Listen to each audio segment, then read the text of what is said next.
Hello everyone, welcome back to my channel Solo Traveler. This is Ramra Friend, and right in front of me is Bajaj's newly launched 2026 model NS400Z, which comes with a 349cc engine. So as you all know, the name is NS400. Many people will say, brother, the NS400 comes with a 349cc engine, so that name is actually a brand name. Even before, it didn't have a 400cc engine. As you all know, the name is NS400. Many people will say, brother, the NS400 name is there, but it has a 350cc engine, so that name is just a brand name. Even before, it didn't have a 400cc engine. Now it has a 349cc engine so that the price doesn't increase, and you get some benefit, and you actually do get a benefit. Now its ex-showroom price is 1,82,000 rupees. That means you'll get this bike on road for around 2,15,000, 2,16,000 rupees. So brother, a 400cc bike. Well, you can't really call it 400, it's a 350cc bike. For 2,15,000 rupees, you get a very good budget option. And if we talk about the rest, about power, earlier it had 43 PS of power, now it has 40.6 PS of power, so there's a difference of 2.4 PS in power. The power has become 40.6 PS, so you get to see a reduction of 2.4 PS in power. So bro, it's a little less now. Earlier it had 35 Nm torque, now it has 33.2 Nm torque, so even the torque has decreased by 1.8 Nm. There's no reduction in anything else. Same model, same tire, same riding modes, you still get all four. Traction control is there, Bluetooth connectivity is there, you get to see all these features here. So let's take it for a ride and see how it feels to ride. There's no reduction in weight either. Maybe the mileage has increased a little, so we'll do a mileage test as well. And bro, you get to see all this, so let's take it for a ride and see how it feels to ride. There's no reduction in weight either. Maybe the mileage has increased a bit, so we'll do a mileage test as well. It's a sexy model, and as you might know, I already have its first generation. So I'm already riding that one at home, and I just came back from Ladakh, and bro, it was a lot of fun. I rode this bike for 4,200 kilometers, very comfortable, and I'm feeling the same comfort in this bike as well. You can say for a bike in the naked segment, if you want to purchase just one bike that you can use for traveling, going to the office in the city, roaming around, and even a bit of rush riding, then you can go for this bike. Because this is a proper naked sports bike, and it's so comfortable that you won't have any problems even on long travels, and you also get good mileage with it. And the first thing I noticed is that after riding the bike, the engine is still very refined, just like before. It was already quite refined before, and now Bajaj keeps making their engines even more refined with every new bike. There's no lack of power that I can notice. Might be if I compare it with my NS400 or the middle segment where you used to get 43 PS of power. If I compare the performance test, which I have also uploaded on the channel, you will see a slight difference in points. And Bajaj also mentions this. If I start from 0, if I talk about 0 to 60, this achieves 0 to 60 in about the same time as the previous one did. I think it's around 2.6 seconds. So it goes from 0 to 60 in 2.6 seconds, and the previous model, which had 43 PS, also did 0 to 60 in 2.6 seconds. There's a slight difference in 0 to 100 though. The old model with 43 PS used to do 0 to 100 in 6.5 seconds, while this one does 0 to 100 in 6.8 seconds. So there's a gap of 0.3 seconds. This one takes 0.3 seconds more to go from 0 to 100. But how much is 0.3 seconds, you guys tell me as well. It's just a part of a second that's 0.3 seconds, so it's just that much. Otherwise, it's really good to ride, and bro, it's a lot of fun to ride this. There are some things I always felt needed to be added to the NS400, which Bajaj still hasn't been able to provide. And the first thing I would want is that its petrol tank. The first thing I want is that its petrol tank should be made a bit bigger. It's a 12-liter fuel tank, but if they make it 14 liters like the N series has, then bro, it would be amazing. While traveling, the peace of mind you'd get from that. While going to Ladakh, bro, you want that peace of mind that the bike's petrol won't run out. I want a 14-liter petrol tank in this. Others should also comment and tag Bajaj, bro. Bring a 14-liter fuel tank. Other than that, I don't think this bike needs any modifications. The stock bike is already quite capable. In the front, you get projector lights, which are really powerful. You don't need to install any auxiliary lights. Look here, the famous YouTuber is standing here. Comment and tell me who he is. Who, and if anyone knows him, though I'm sure a lot of people already do. Other than that, I was saying that you do get an upgrade in the tires.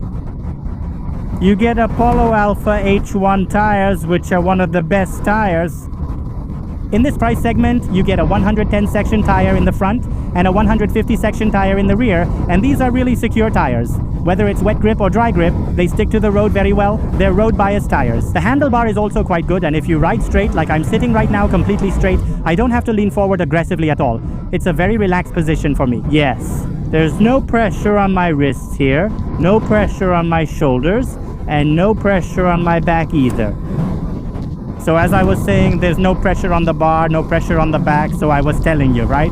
For the city, it's really good. It's also good for travel, and if you want a slightly faster pace or need to do some cornering in the city, it's good for that too. Its handling is really excellent. You get USD suspension in the front and a monoshock suspension at the back. The seat is very comfortable.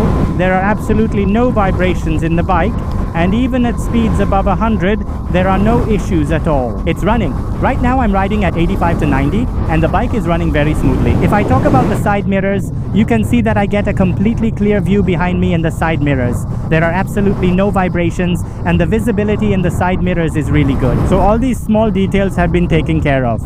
For example, hazard lights are also included. Here they have provided a charging point so you can charge your mobile while on the go. You can take a long cable from here, keep it in your bag, keep it in your pocket, or if you have a tank bag, you can keep it in the tank bag. So for creators as well as for the general public, and for those who have to travel long distances, this is a really useful feature. All the other things are LED, whether it's the lights, the DRLs, or the indicators.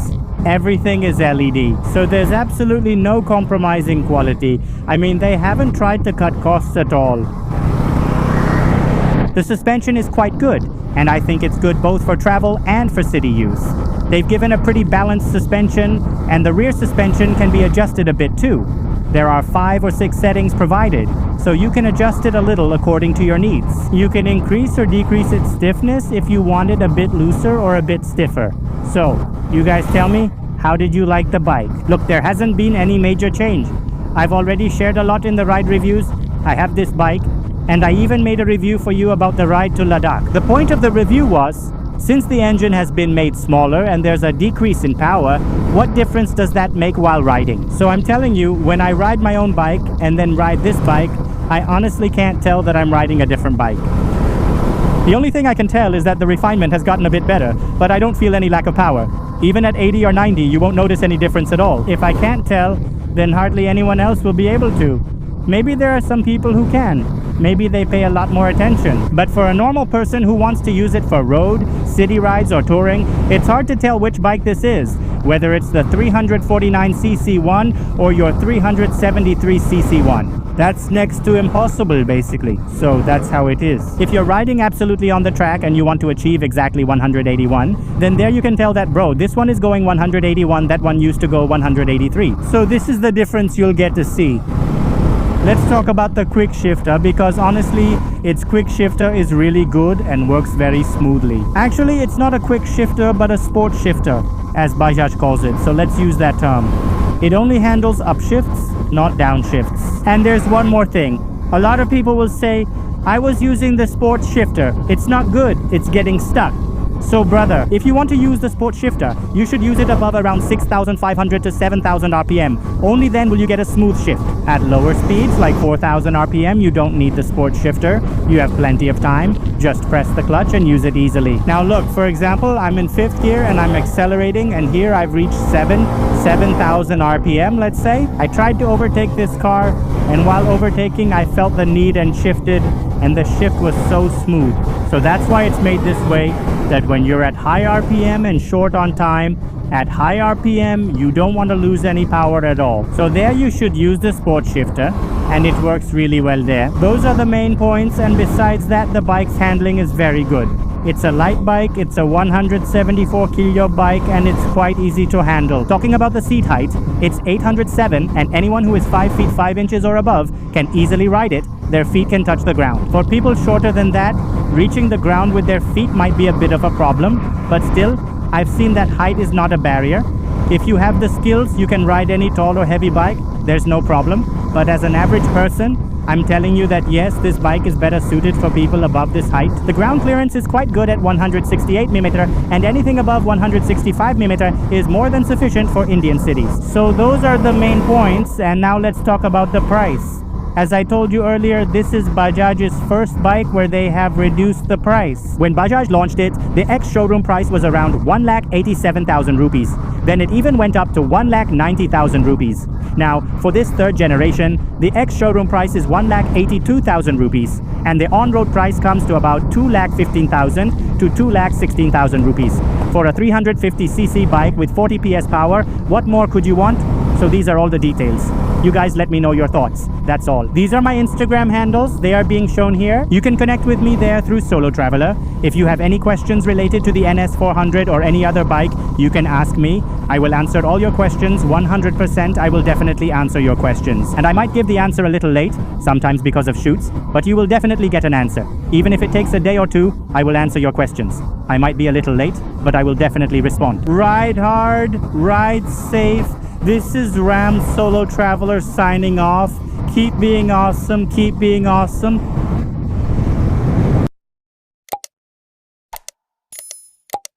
Done.